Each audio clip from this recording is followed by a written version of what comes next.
right, so we're sitting here at Freedom Campus, which gets more and more fun to say, with a couple of the collaborative physicians that are really working to build this vision. So before we get into what is freedom and why in the world are the three of you part of trying to pull this off, let's introduce each other. So Dr. Harvinder Bedi, spine surgeon, tell us a little bit about what you do for a living, my friend. Oh man, you really want to get into it? Well, I'm a spine surgeon, orthopedic trained, and also neurosurgically trained. Been in practice here for about 12 years now. It's hard for me to say that because Yeah. my beard's getting a little grayer these days. But I work with a practice that I started in 2021 called Camelback Spine Care, and we tackle all types of spinal conditions, from degenerative processes to scoliosis to tumors, you name it. And now we've kind of crossed into this frontier where we're doing more and more minimally invasive procedures, getting patients back to functioning in a relatively short time with relatively short hospital stays, and doing them in an outpatient setting. So that's an exciting field that we're kind of embarking on. That's fantastic. That's fantastic. And welcome to Freedom for sure. We're absolutely so glad that you are the preeminent spine guy here, really helping to build this nationally recognized spine program within the context of chronic pain. Truly excited that you're here. Yeah, happy to be a part of it. Thank you. Dr. Jane Kaplan, tell us a little bit about what you do for a living in your practice for sure. Okay, well, I'm Dr. Jane Kaplan. I am a child, adolescent, and adult psychiatrist. I trained at Harvard and ended up with a specialty in trauma. So I'm very interested in the intersection between all sorts of developmental trauma and chronic pain, and how those things really interrelate. And at our practice, we see everyone who's just looking for kind of the best in innovative psychiatric interventions, not just kind of check, we're going to prescribe you a bunch of medications, but really how do we alter the mind and alter one's sense of mental, physical, and emotional and spiritual wellness. That's awesome. And I'm Dr. Steven Savick, founder of Freedom. And to get a little bit more specific, it's Freedom Campus. And within Freedom Campus is Freedom Integrated Healthcare Network. It is truly a network, an integration, a collaboration, if you will, of the multi-specialties and the disciplines, all focused on a specific chronic disease state of chronic pain. What's fun is I'm sitting here realizing that this is my office table.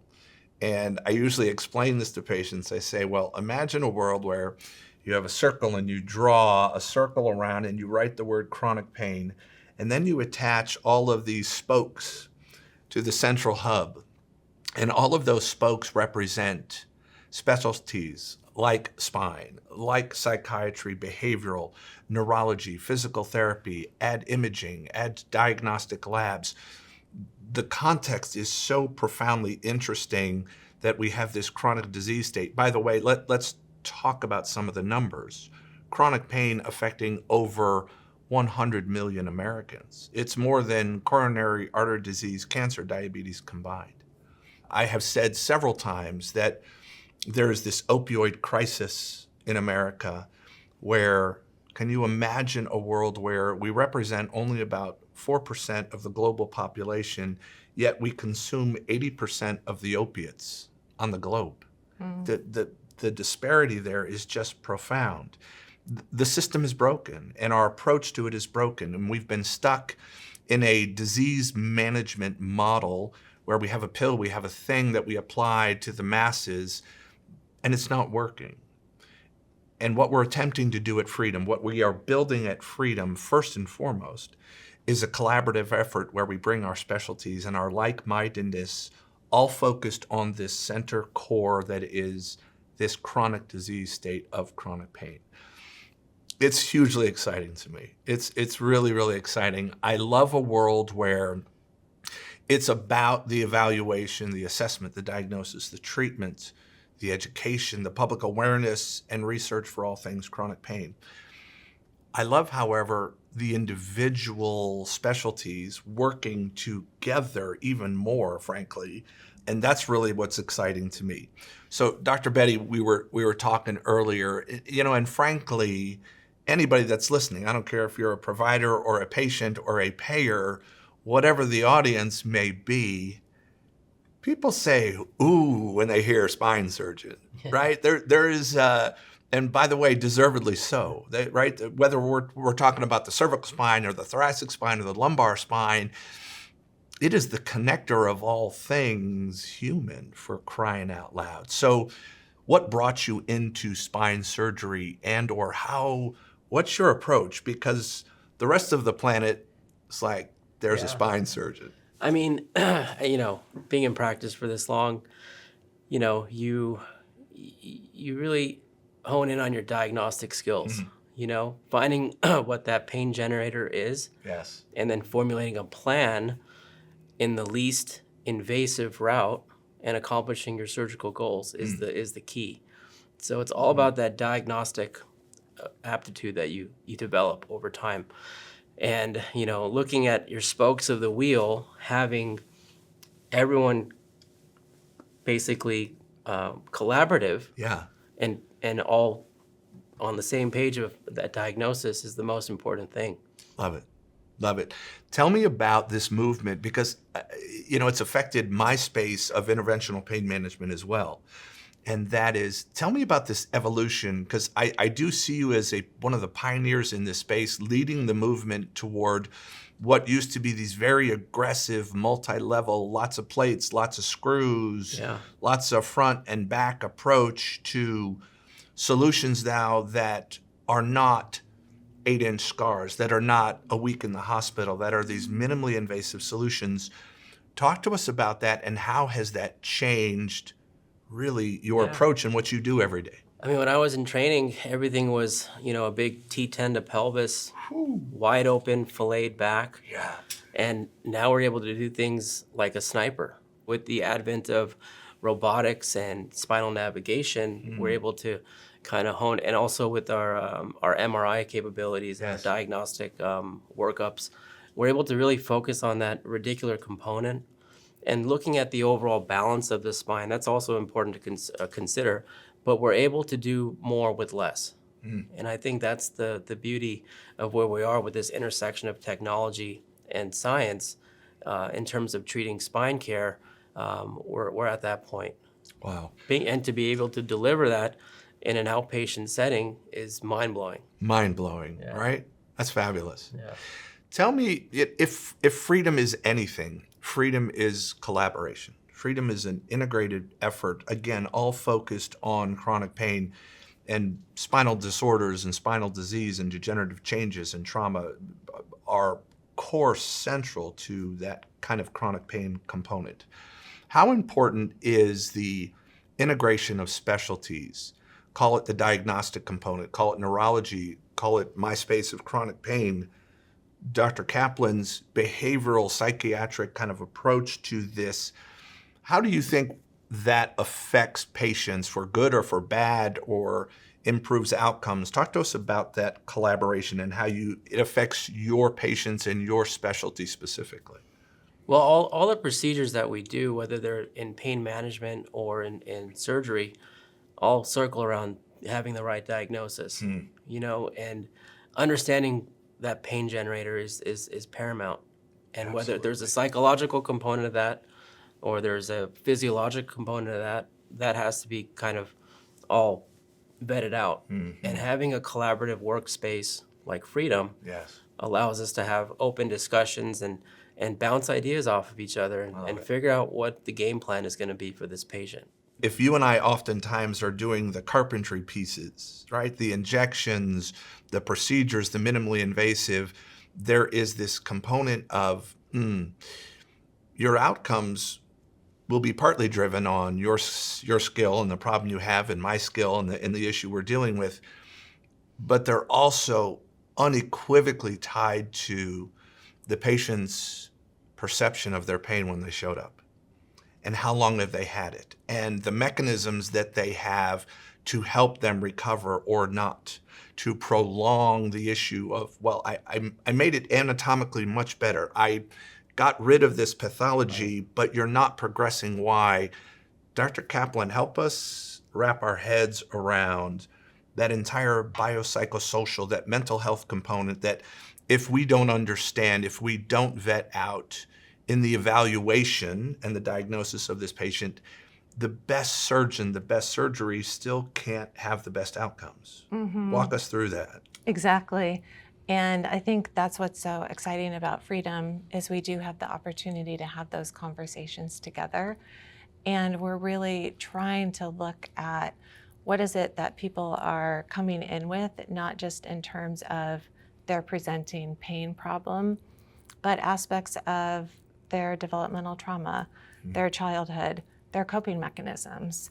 And how do we assist people then when they have had the best of the best procedure to then actually be able to integrate the care that they're receiving?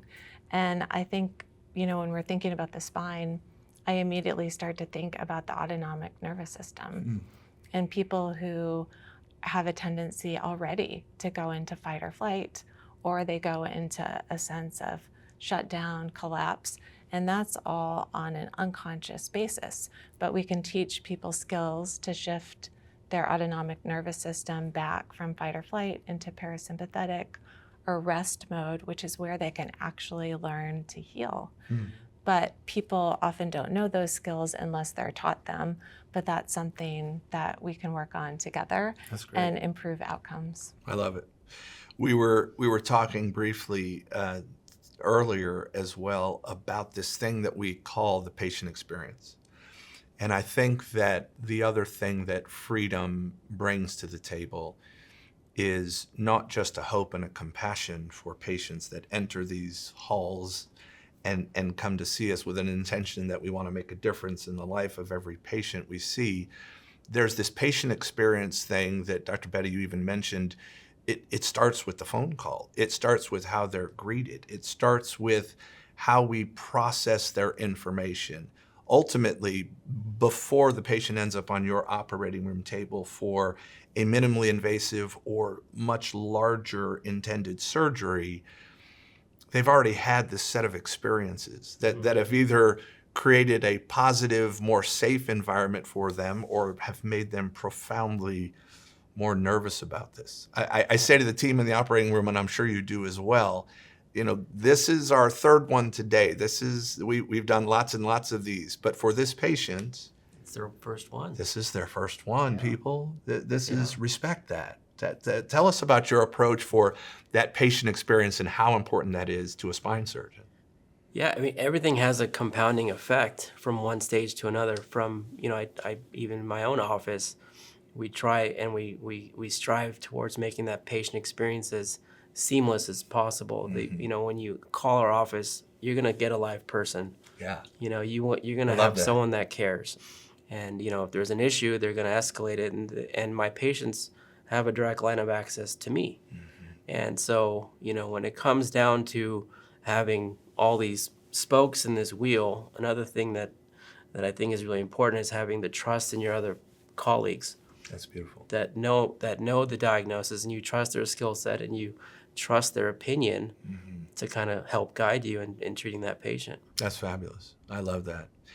If we agree that a disease management model has been the history, and that it's a fragmented system and it's not working, and we're building a collaborative environment, if we would also agree that there'll always be a role for some level of disease management because we have those patients for whom prevention is no longer possible. They're in their 70s and their 80s. There's always something that can be done, but we're really also trying to build the future, and that is move away from, in the future, a disease management model only, and one that focuses on prevention.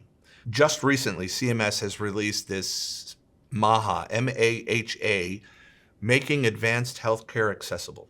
They're about to pour a bunch of money and funding and grant into, would you believe, an organization that can provide an integrated collaborative team that can provide outcome data.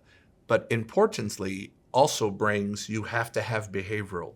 You have to have a component of nutrition. The point being is that we have to do a better job beginning to educate our patients on the prevention. I've used a story, and it applies to you as well. You have a patient that comes in that has a BMI north of 40. They're north of 400 pounds. At some point, it's pure mechanics. At some point, the shock absorbers, the intervertebral discs we're only intended to carry so much dynamic loading. And for some of those patients, it's really not about a surgery to fix you. It's about correcting a whole lot of behaviors that relate to dietary, nutrition, lifestyle. Where are we headed with that, and how do we educate those lifestyle and behavioral components, Dr. Kaplan, as part of this integrated approach for patients? In our society, we are in an uphill battle when it comes to lifestyle interventions. And the nicotine companies had taken over our food companies in order to make foods more addictive and processed. And we are seeing the results of that in our medical centers all of the time. And I think helping people get that back under their control and helping our patients empower themselves to be healthy rather than being in a helpless state and looking only for outward interventions. We're also trying to bring them back inside of themselves, and we're trying to bring ourselves into a healthy state so that we as physicians can model that and deliver that to our patients. I love it. I love it.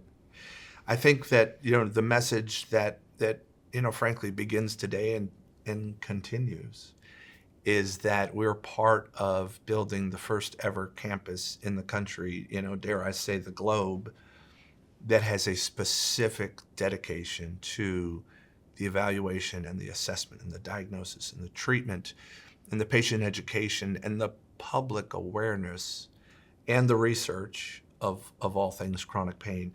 Each of our specialties are so profoundly dialed in to patients that have chronic pain. And, as for me, I could not be more excited to be building something truly special together with two really brilliant providers. Well, and I think you're tapping into what not just patients are looking for, because they are also looking for more. They're tired of being mishandled and misdiagnosed, and they're tired of being sick. But I also think that physicians are looking for more because our medical training, look how much you've grown since your training. I've grown so much since mine. You've grown so much. Crazy. And we're trying to innovate that. And I think there are many other physicians who are very dedicated to the care of their patients who are looking for what you're building. And I think that's where the movement will start to come in. The other thing it dawns on me as you're saying this is that, the three of us operate a lot of times from this in-network payer space. But when you build the environment, when you build the team, when you build the solutions, you build the approach, you can apply this in the personal injury space, in the workers' comp space.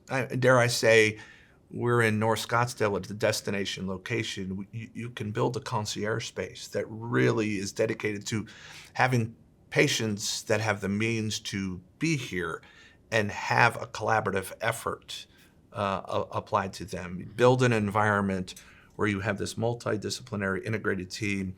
You have the availability for diagnostics, for treatment. Build it, they will come. So we're going to start building. It's wonderful. Love it. Thank you both. Really appreciate you. it. Thank you very much.